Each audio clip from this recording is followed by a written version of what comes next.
이번 국군의 날은 건군 76년을 기념하여 진행되었고 40년 만에 2년 연속으로 서울에서 시가 진행을 했습니다. 이번 국군의 날에 대한 외국 언론의 의견은 명확했는데요. 한국산 최첨단 무기의 전시회장 같았다. 10월 1일 중국과 북한의 악몽은 현실이 됐다. 현무의 사거리 안에는 북한만 있는가? 우리도 있는가? 불필요한 불장난의 피해는 한반도의 책임이다. 현무5는 쓸모없이 몸짓맛 비대하며 핵 보유국 앞에 무력하다. 오늘 행진에 참가한 한국산 다연장 로켓 천무의 생산 공장을 폴란드에 설립할 것이며 폴란드의 국방은 더욱 강력해질 것입니다. 중국과 북한의 의견이 특히 눈에 띄는데요. 발언 수위를 봤을 때 이번 시가 행진이 큰 위력을 발휘한 것 같습니다. 특히 북한의 김여정이 현무5를 직접 언급했다는 것이 의미가 있는데요. 원래 북한에서 한국 무기를 깎아내릴수록 한국 무기가 강하고 위협적이라는 의미로 해석되기 때문입니다. 현무5는 인류 역사상 가장 무거운 탄두 중량을 보유했을 가능성이 있습니다. 언론에 따르면 현무5의 탄두 중량은 8톤에서 9톤이라고 하는데 이것은 과거 소련의 RS-20V 보예보다 핵 미사일의 8.8톤 무게에 맞먹습니다. RS-20V 보예보다 미사일은 최대 10개의 핵탄두를 장착할 수 있는 다탄두 대륙간 탄도 미사일인데요.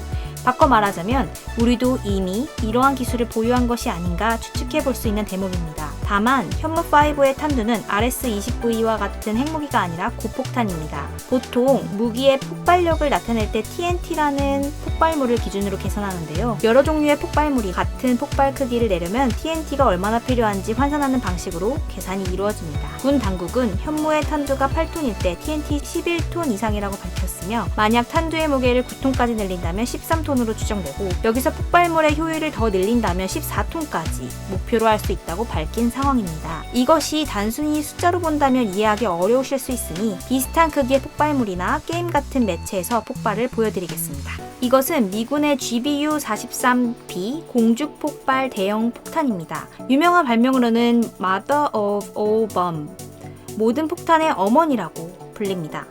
폭약의 무게가 8.5톤이고 폭발력이 TNT 기준 11톤이기 때문에 현무5의 폭발력과 거의 동일할 것으로 추정됩니다. 영상 속 폭발은 주로 이라크, 아프가니스탄에서 촬영되었는데요. 땅굴에 숨어있는 적 94명을 한 번에 없애버렸고 그 충격파로 생긴 지진 때문에 땅굴망 전체가 무너졌습니다. 꽤 큰 버섯구름 때문에 일부 사람들은 핵폭발로 오해했다고 합니다. 사실 현무5는 이보다 더 뛰어납니다. 왜냐하면 이것은 항공기에서 떨어뜨리는 항공용 폭탄이기 때문인데요. 현무5는 미사일이기 때문에 마하 10의 엄청난 속도로 땅에 충돌하면서 지하 수백 미터 깊이의 벙커를 그대로 뚫어버린 뒤 폭발하는 이른바 벙커버스터의 기능을 겸하고 있기 때문입니다. 이런 엄청난 폭발이 땅속에서 일어난다고 상상해보세요. 제가 김정은이라면 솔직히 잠을 못 잘 것 같습니다. 미국의 벙커 버스터형 핵폭탄 B-61 모드 12가 150m를 관통할 수 있는데 벙커를 뚫는 성능만 봤을 때 현무5는 이런 핵무기에 맞먹습니다. 이제 다른 영상을 보여드리겠습니다. 혹시 신의 지팡이라는 무기를 알고 계신가요? 인공위성에서 9톤짜리 텅스텐 막대기를 장착하고 지상에 발사하면 마하 10의 속도로 충돌하게 되는데 이 폭발력이 TNT 11.5톤에 맞먹는다고 합니다.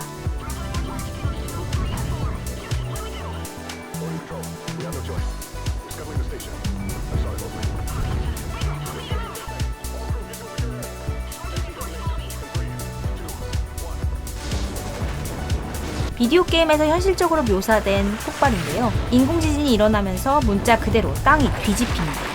만약 우리가 현무5를 김정은 벙커에 쏜다면 딱 이런 모습이겠죠? 진짜 무서운 것은 현무 미사일이 이미 생산이 시작됐고 연간 70발의 생산을 목표로 하고 있다는 것입니다. 이런 괴물 같은 미사일이 거의 5일에 하나씩 쏟아지는 것이죠.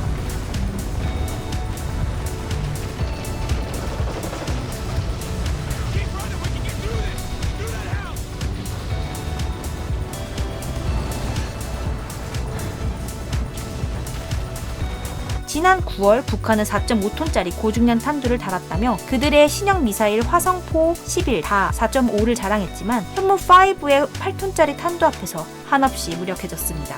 진짜 무서운 것은 이번 행사에 동원된 무기가 현무5뿐만이 아니라는 것입니다. F-15K, KF-16, F-35A, FA-50, KF-21, AH-64E 같은 최첨단 항공장비가 등장했고 K2 흑표전차, K-21 보병 전투차량, K808 장갑차, K9 자주포, K239 천무 다연장 로켓, K30W 천호 차륜형 대공포, K31 천마 지대공 미사일 같은 최첨단 무기와 함께 미국의 B1B 초음속 전략 폭격기가 등장했습니다. B1B는 김정은이 가장 두려워하는 무기인데요. B1B가 등장하면 김정은이 핵 벙커로 숨는다고 합니다. 사실 거기 숨던지 말던지 딱히 다를 건 없겠지만요. 북한은 이러한 국군의 날 행사에 대항하기 위해 행사의 다음 날인 10월 2일 또 오물풍선을 날려보냈습니다. 북한은 그렇다 치고 중국도 꽤 민감한 반응을 보였는데요. 현무5는 무거운 탄두를 장착할 수 있다며 자랑하지만 바꿔서 말하면 가벼운 탄두를 달았을 때 5,500km까지 공격할 수 있는 것이다. 서울과 베이징의 거리가 952km라는 것을 고려하면 현무5는 중국에게 아주 큰 위협이다. 미사일만으로는 강대국이 될 수 없다.